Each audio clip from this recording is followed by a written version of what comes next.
ndabaramukije cyane amahoro y'Imana abane namwe kandi Uwiteka abishimire umwami Imana abakomeze adukomeze kandi atubere byose muri byose. Rero muri aka kanya ndanezerewe cyane, ndishimye, ni umwanya mwiza, ni umwanya navuga ko ari umwanya w'ingenzi kuri nge ndetse no kuri mwe. Rero muri aka kanya tugiye kurebera hamwe icyo ibyanditswe byera bivuga. Tugiye kurebera hamwe icyo ijambo ry'Imana ritubwira. Muri iyi minsi ya none ubuzima buragoye, ubuzima buraruhije, benshi barababaye, benshi barihebye, barahangayitse. Umva, nta muntu n'uyu n'umwe unejejwe n'ibiri kugenda biba muri iyi minsi ya none.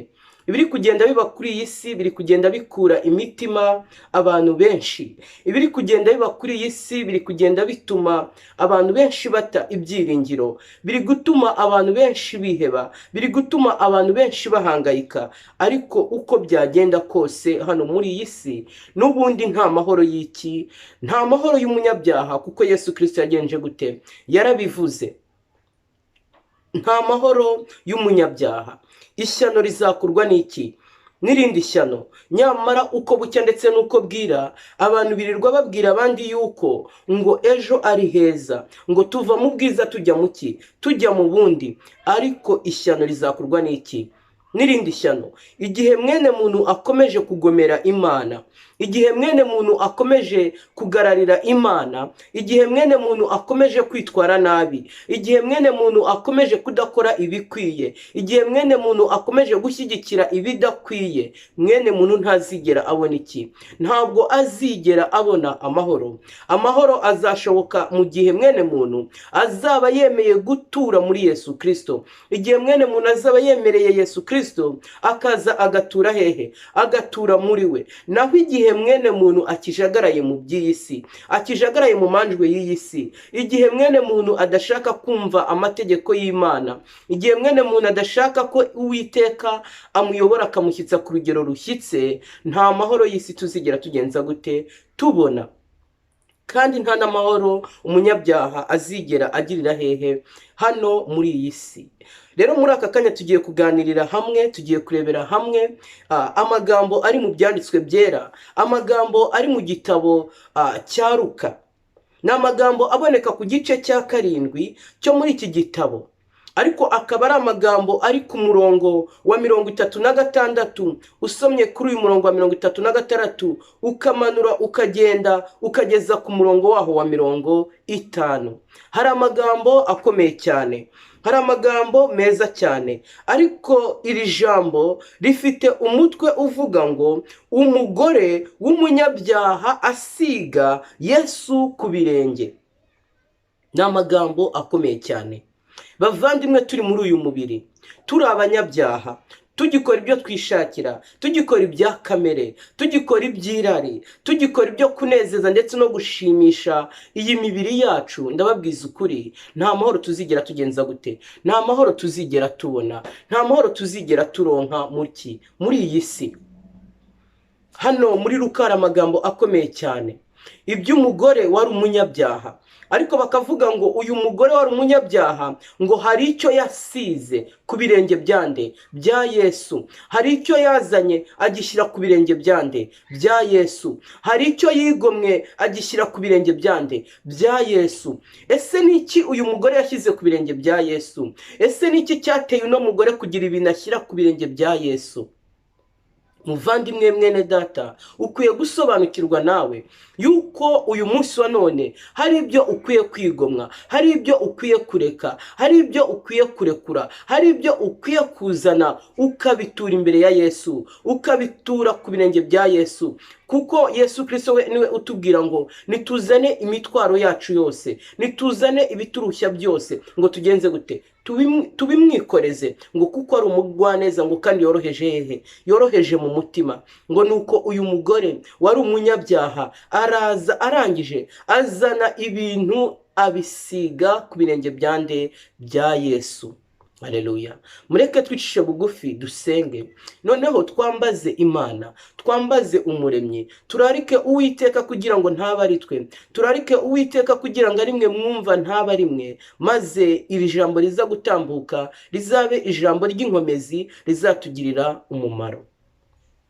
Data mwiza, byiringiro bizima, soko y'amahoro, twongeye kugushima, tugushimira ubuntu bwawe ndetse n'uburinzi bwawe. Twongeye kugushima, tugushimira ineza yawe ndetse n'urukundo rwawe. Uri Imana urera kandi urakiranuka, nyamara twebwe turi abana b'abantu babi ndetse b'abanyabyaha.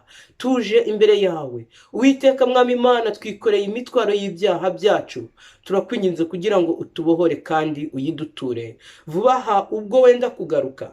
Mwami Imana, ntituzakorwe n'isoni, ahubwo tuzishimire kugusanganira. Bana natwe na hose muri byose, ugirire neza inshuti zacu, ugirire neza imfubyi ndetse n'abapfakazi, ugirire neza abavandimwe bacu, ugirire neza abo dukomokaho.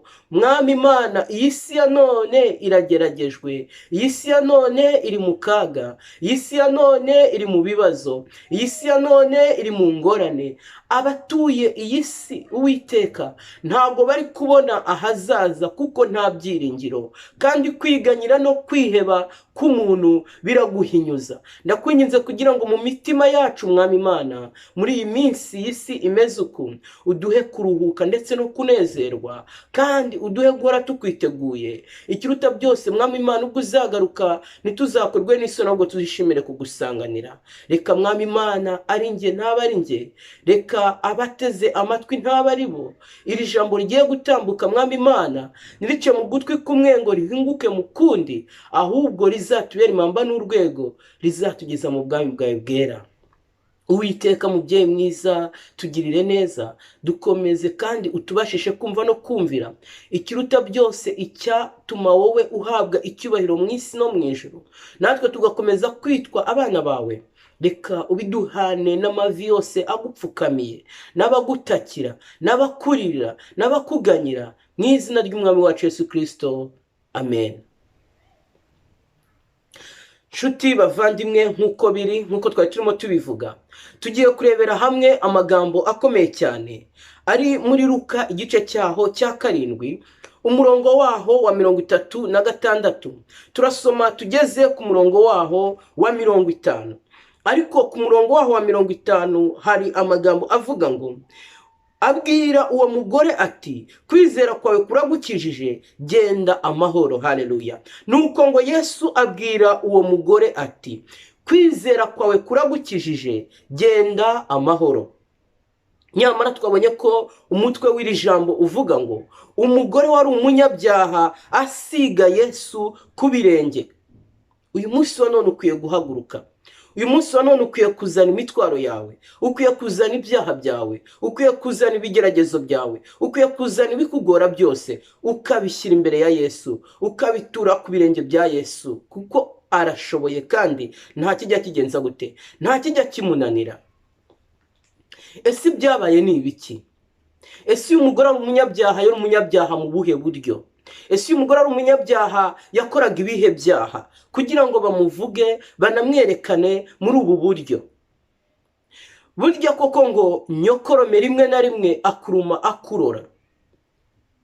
Uyu mugore yari umunyabyaha, yakuriye mu mujyi w'abanyabyaha, wari umujyi wari wuzuye igomwa, wari umujyi wari wuzuye ishyari, wari umujyi wari wuzuye ubusinzi, wari umujyi wari wuzuye ubusambanyi. Umujyi uyu mugore yakuriyemo wari umujyi wakorerwagamo ibiteye isoni. Maze kubw'amahirwe make, uyu mugore arerwa na nyirarume, arerwa na musaza wa nyina.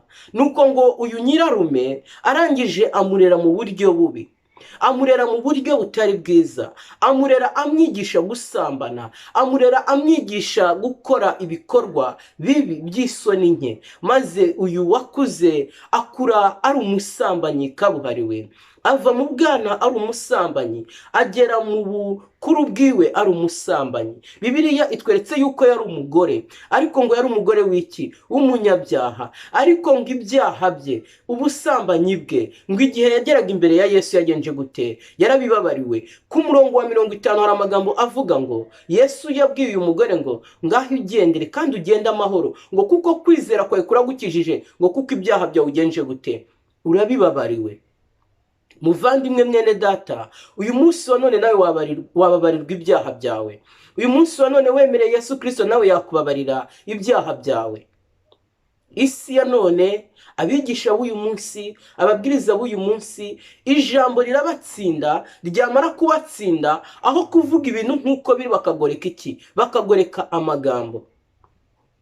Bibiliya itwereka yuko ngo uyu mugore yamenye inkuru ya Yesu Kristo, ayimenyera iyo mu mujyi yari arimo, ayimenyera iyo ngiyo mu busambanyi yabagamo, amenya inkuru ya Yesu Kristo mu bibazo yabagamo. Ngo nuko amaze kumenya inkuru ya Yesu Kristo, amaze kumenya ibitangaza bya Yesu Kristo, amaze kumenya uburyo ki Yesu Kristo yagiriye neza abantu batandukanye, amaze kumenya ibyo Yesu Kristo yakoreye i Kana, haleluya, amaze kumenya ibyo Yesu Kristo yakoreye ku kidendezi kinini Betisida, amaze kumenya ibyo Yesu Kristo yakoreye ku giti cy'umuvumu i Yeriko ubwo yakizaga Zakayo, amaze kumenya ibyo Yesu Kristo yakoreye kwa Yayiro igihe bari bapfushije umwana wabo w'ikinege, amaze kumenya iby'inkuru y'uyu ya Yesu Kristo wagiye afasha abantu, watubuye ibyo kurya 5,000 by'abantu byari bigandaje aho ntacyo kurya bifite. Aravuga ati Yesu Kristo nanjye yagenza gute? Yangirira neza. Nshuti muvandimwe mwene data, Yesu Kristo turamuzi, ariko turamwirengagiza kubera ibihendo by'iki? By'isi. Ariko ngo iyi si no kwifuza ndetse n'ab'isi bazagenza gute? Ibyabo byose bizarangirana n'iki? N'isi. Nuko uyu mugore amaze kumva iby'inkuru ya Yesu Kristo, nshuti bavandimwe bene data, mutega amatwi mwumve, ngo hari abitwa abafarisayo. Uyu munsi Yesu Kristo yashakaga kugenderera iki? Abafarisayo. Yashakaga kugira ngo abagenderere, asangire nabo, noneho abasobanurire n'uburyo ki bakwiye kugenza gute? Gutwara ibintu. Abafarisayo bari abibone, abafarisayo bari abiyemezi, abafarisayo bari abanyabyaha, ariko muri bo bari bafite ububasha bwo kugenza abandi. Umunsi umwe Yesu Kristo yifuzaga kugendana n'abafarisayo, yifuzaga gusangira n'abafarisayo, ngo nuko uyu mubyeyi wari mu mujyi yumva iby'inkuru yuko Yesu Kristo azaza muri uwo mujyi, kandi ko azasangira n'uwitwa nde? N'uwitwa Simoni. Yari umufarisayo ukomeye, yari umutunzi. Ngo aba bafarisayo ngo bajyaga bakoreza abantu imitwaro, ngo bo batateruza n'iki? Batateruza n'udutoki twabo, batakozaho n'intoki zabo, ngo ariko bagafata ibyo bintu by'imitwaro biremereye, ngo bakagenza gute? Bakabyikoreza abantu. Yesu Kristo yarabazi, yarazi uburyo ki abafarisayo babasha kumenya yuko ngo abantu bafite ibibazo, ariko bakirengagiza iki? Ibibazo byabo. Yesu Kristo yagiye acira abafarisayo imigani myinshi cyane, ngo mwebwe ubwanyu mwibwira yuko muri abantu babona, ngo ariko muri impumyi, kuko namwe ubwanyu ntimushobora kugenza gute? Kwiyobora. Ngo kuko nta mpumyi yagenza gute? Yaronda ati ndi. Yagiye abacira imigani arababwira ati mbese ni ukubera iki mwita ku gatotsi kari mu maso, kari ku jisho rya bagenzi banyu, ariko mukirengagiza umugogo uri mu maso yanyu? Abafarisayo babonaga muri rusange abandi ari bo bibazo, ariko bari ibibazo biteye iki? Biteye ubwoba, kuko bari intiti mu byanditswe, bari barasomye, bari babizi, ariko bakagenza gute? Bakabyirengagiza. Nuko uyu mugore wari umusambanyi, uyu mugore wari umunyangeso mbi, uyu mugore wari umugore wari warabaye akahebwe muri uyu mujyi, igihe kimwe kigeze, nshuti bavandimwe, igihe kimwe kigeze, yifuza ko Yesu Kristo yamugirira neza, yifuza ko Yesu Kristo yamubohora, yifuza ko Yesu Kristo yamukiza, yifuza ko Yesu Kristo yamugenderera akamuha amahoro. arangije aragambirira aravuga ati byanga byagakunda, I will see Jesus. Yesu Kristo nzagenza gute? Nzamubona. I will meet with him by purpose. Ntabwo nzamubona gusa, ntabwo nzahura nawe gusa, tuzahura kubw'intego. Ese nshuti muvandimwe mwene data, ujya ugira intego, ujya ugira umugambi? Ese wifuza guhura na Yesu? Ese ujya ubigambirira? Ese ujya ubyibazaho? Nimba muri wowe birimo, ntugashidikanye.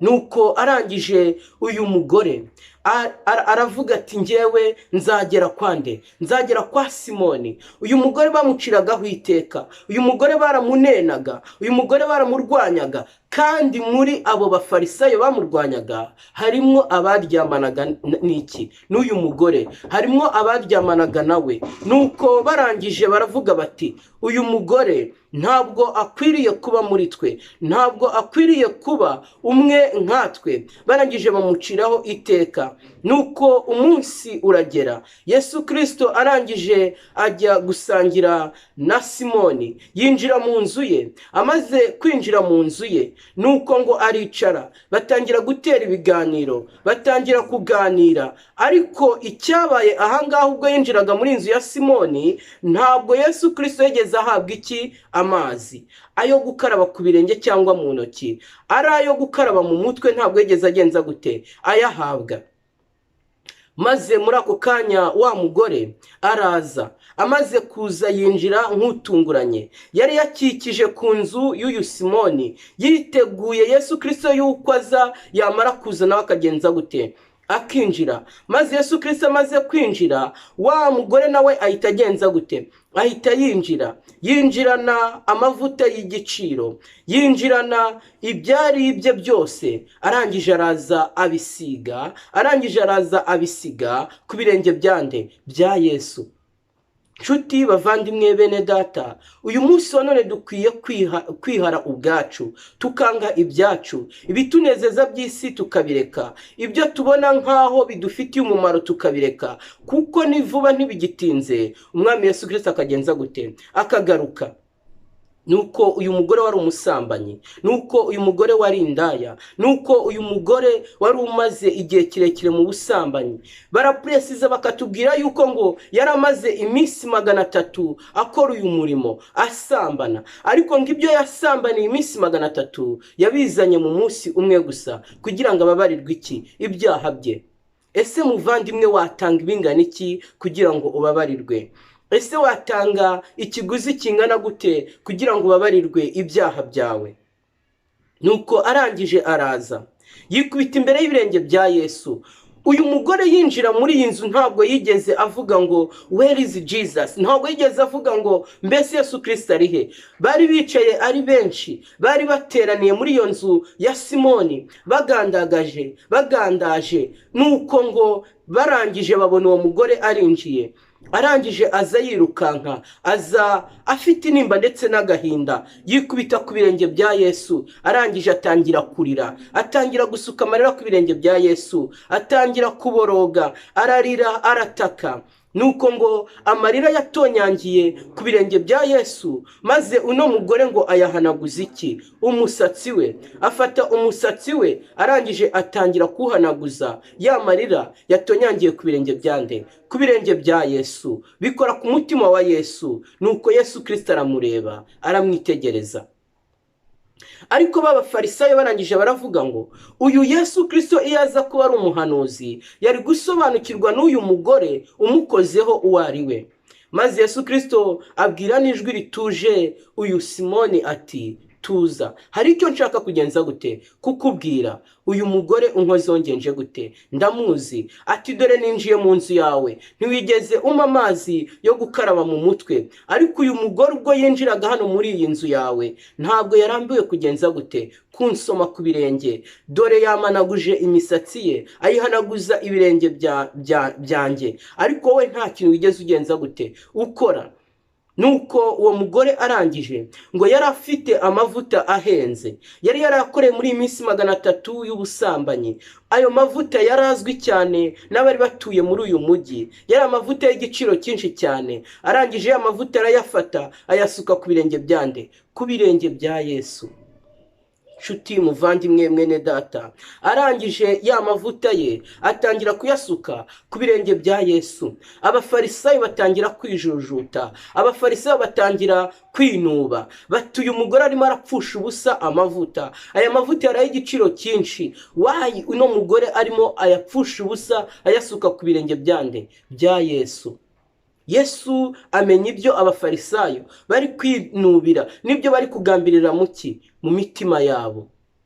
Bavandimwe bene data, uyu mugore aya mavuta yari yarakoreye igihe kirekire, yari yarakoreye ashaka ubwiza, outer beauty, ashaka kuzagaragara neza, ashaka kuzisiga akaberwa, ashaka kuzagaragara nk'umuntu umeze neza. Uko twakwigaragaza kose, uko twaba tumeze kose, uko twaba dusa kose, hano inyuma nta kintu bigenje gute, ntacyo bimaze. Ibisobanuye byose ni imbere mu mutima. Yesu icyo yashakaga ntabwo ari uburanga, icyo ni umunsi ashaka kuri twe si uburanga, si uko tugaragara, akeneye imitima yacu. Bikora ku mutima wa Yesu. Uyu mugore yarariraga, ntabwo yifuzaga kureba mu maso ya Yesu, ariko ku murongo wa 50 hari amagambo avuga ngo genda kandi ugenda amahoro, kuko kwizera kwawe kugenje gute, kuragukijije. Abafarisayo barangije baratangara, bati uyu ni muntu ki ubabarira abantu ibyaha byabo? Uyu munsi wa none wabishidikanya, wabikerensa, wabitindaho, ariko uko biri kose Yesu Kristo yiteguye kugenza gute, kukubabarira. Kuko uko waba uri kose nta kure wagera Uwiteka atagukura. Ntacyo wabona watanga cyahongerera ibyaha byawe, ntacyo wabona watanga cyabasha gutuma ugaragara imbere y'Imana nk'uboneye cyangwa se nk'ugenje gute, nk'utunganye. Wowe emerera Yesu Kristo aze ature mu mibereho yawe, emerera Yesu Kristo abe ari we ugenga ibyawe byose.